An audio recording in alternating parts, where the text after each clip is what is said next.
I want to move into a bit on the. I have two questions I want to ask because I asked my family on like having money conversations, Yeah, and I was like, okay, you have to ask her this question.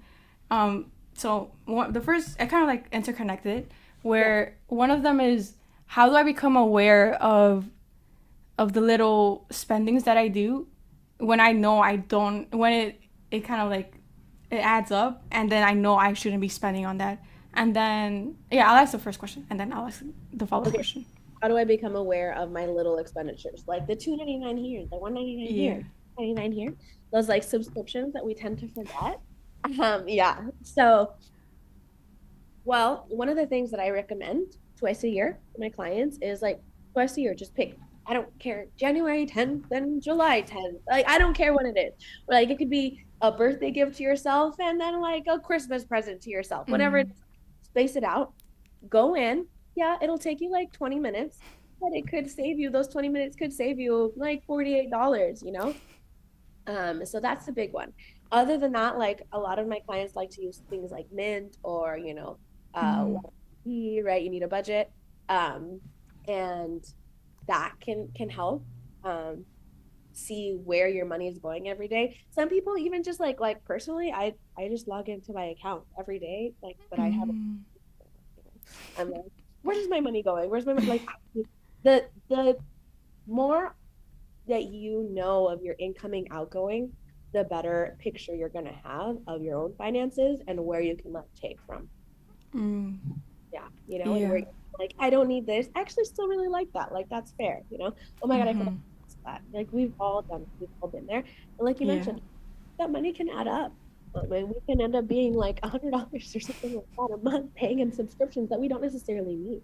Mm-hmm. Yeah, and it goes back to kind of creating that habit of becoming aware of those things. Yes, Yeah. I feel like go for me, and I was actually have that kind of goes with the second question of Yeah. like my shout out to my cousin Jazz. She asked this question Yeah. of like when you got out of you had a big debt, you paid it off, and you were good for a certain amount of time, and then you have debt all over again. Oh my How God. how do you deal with that? And I asked and I told her like, oh, it kind of goes back to mindset and stuff. But she was like, okay, I get that, but But what in actuality, what strategies? does it look like? Yeah. So give us Sure. the details. Okay. So, what strategies, basically what you're talking about, I love your answer because you already know that it does have to do with like the mindset, right? And you paid off your debt and you find yourself in it again. So, what that points to is we didn't change the habit. We didn't actually change the habit of becoming anti-debt or of becoming what's the better like of having the funds to purchase something, right? Of Mm, maybe saving for it before or having a plan, purposeful spending. yeah. Um, and I think what happens, like we see that zero on our credit card statement, for example, and it's like, okay, perfect. Like, oh, I can pay for this. I can pay for this. I can pay for this. Mm, Like, oh my God, I just racked up $1,200 to whatever it is. And you can't pay for that by the end of the month. And now you're carrying a $400 bill. So now you're back in credit card debt. yeah. And in that situation, by the way, I had credit card debt. That was something that I definitely struggled with. And Mm, I tried different things because I wanted to be experimental about it. I wanted to know what some of like, my clients, like, I don't want to recommend something that I mm, haven't. So I tried the whole cash thing. I hated it. I was like, no, like, I'm mm. not just going to carry cash around. Like, stupid. But I did try it. I was like trying to have an open mind about it. But no, it was stupid. Um, I did also try like two different strategies that I think actually did work well. So one is that I always recommend that we separate your checking accounts. You have two checking accounts. One is that direct deposit.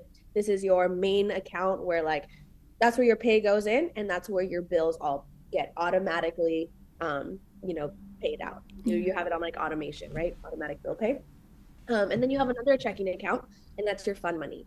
That's your like, that's Mm, the amount that you have. You can do whatever you want. That is what is linked to your Cash App, your Venmo. That's where you Zelle from. mm, And that can be a really helpful way to avoid getting into debt or overspending on drinks, eating out. whatever it was, you know. Yeah. And that's been really effective for people. Some clients are like, okay, I get it, but like I also like having credit card points. I stand. I like it. They come up with another strategy, and it still has those two. But the strategy that we have, and it depends on how far along apart, like how far along their journey of like money management, Mm. because they'll get to a point where if it's like, hey, you're only supposed to spend $500 a month on fun, then they get to the point where they're like, okay, you know what, my credit card, I can see it, it's $500. Yeah, Mm. termino. But as we're building it, so one of the things that I suggested, one of the strategies we used was like, all right, you can use your credit card, but only if you, after swiping your credit card, you sit down at that restaurant and you transfer the money that you just paid, like immediately. Mm. So Immediately. as you charge the card, your credit card, you're also transferring, right? Making a Yeah. on that credit card, so it's still Mm. safe. And it Yeah. like again, it's that immediacy that's like, oh my god, this is gonna make sense, right? And I do the reverse of that sometimes for savings. When people Mm. are like, I just can't seem to save, I'm like, okay, let's try something for a week. Um, I want you to let's feel what this feels like. Okay, for 1 week, don't eat out. Whenever you have the wanting to eat out, whenever you're like, oh, I really want to, tell me what you would have spent, and then just transfer that to a savings account instead. Mm. And all we're doing there, like, I'm not saying, don't think that I'm saying you could never eat out if you want to. All I'm trying to have them realize is like, hey, I actually could. Like, this is Mm. sustainable. And then Yeah. usually when we go from like from one extreme to like eating out every day, for example, to the other, we end up finding the balance of what feels right, what Yeah. acts like, okay, you know what, I could do it 3 times a week, whatever it ends up. Mm-hmm. You know? Yeah, and I think that's interesting because there's like there's the you shouldn't be spending like the strictness of having a budget, but Yeah. then also but I think that's where Dave Ramsey gets to hate, where it's like you should be strict, but and then there's other money coaches who are like, no, you shouldn't be strict, like you should be able to have fun.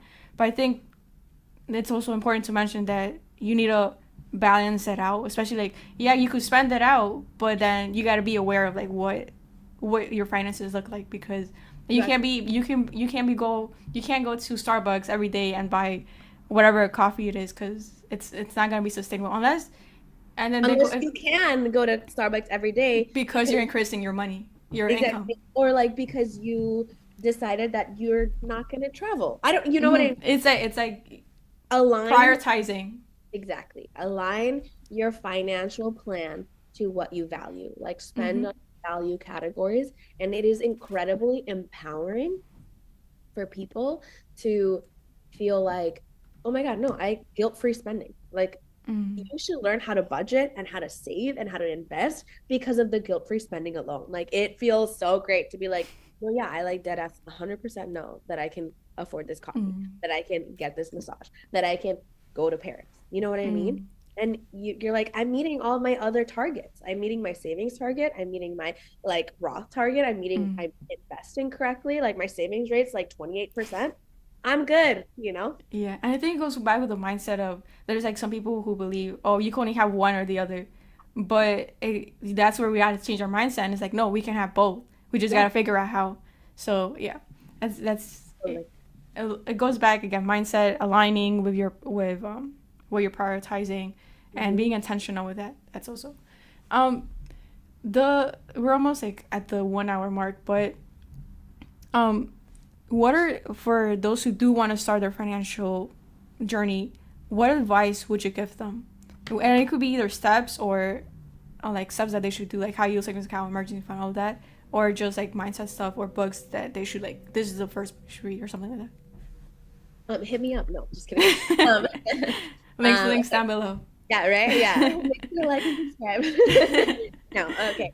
So if you're first starting out, I'm gonna give you the same advice that I always give. It's start out with the free accessible information, right? And there's so much free content on there that is high quality content. Yeah. Um, but make sure one that you vibe with the creator, that the Mm. personal finance expert, right? Like, are Yeah. they talking about like shame-based stuff? In which case, abort right there. Or are they, do they speak in a way that actually you actually understand, right? Mm. Or are they able to explain complex things in a way that it makes a difference for you, right? Mm. So start with that, and start with like most of us, honestly, who provide free content, we have book lists, podcast lists, recommendations. And if you find like a personal finance expert, someone like me or someone, in my field that you vibe with, and then they give you all this other stuff that, that you can have access to, the Yeah. library is free. You know what I mean? So, Mm-hmm. um, podcasts you can listen to for free, right? So start with those things. And then as you find the strategy that's like, okay, I want to try this out, then go to potentially booking a session or potentially Mm-hmm. class. But let's not go directly to like, I'm gonna sign up for this and spend all the money before you actually know if it'll be worthwhile.